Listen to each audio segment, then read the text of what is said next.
നാളെയാണ് നമ്മൾ ടൂർ പോകുന്നത്.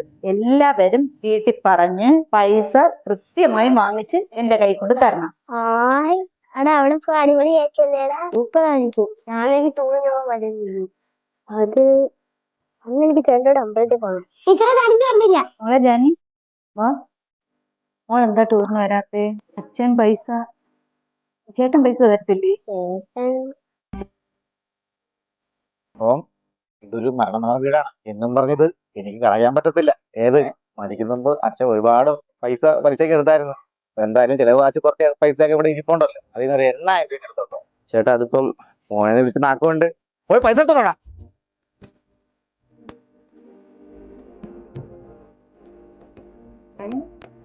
ഞാൻ വരുന്നില്ല ടീച്ചറെ.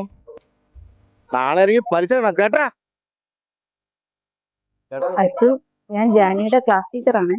ക്ലാസ്സിൽ നിന്ന് എല്ലാവരും ടൂർ പോകുന്നുണ്ട്. ജാനിയും വിടണം, ഇല്ലെങ്കിൽ അവക്ക് വിഷമാവും കേട്ടോ. നീ അങ്ങോട്ടാണ്. അത് കൊള്ളാം, നിനക്ക് ഇന്നലെ ടൂറിന് പോകാനുള്ള. നീ ഇതെങ്ങനെ? ദൈവം എല്ലാം കാണത്തിട്ട് മക്കളെ, പോയി ഒരുങ്ങിട്ട് പാടി. നീ ആ ബൈക്ക് വിറ്റല്ലേ? വിൽക്കേണ്ടി വന്നു. അച്ഛൻ ഉണ്ടായിരുന്നപ്പോ എനിക്ക് ഒരു കുറവ് വന്നിട്ടില്ല. ഇപ്പം അച്ഛൻ ഇല്ലാത്തതിന്റെ കുറവ് അവക്കും വരാൻ പാടില്ല.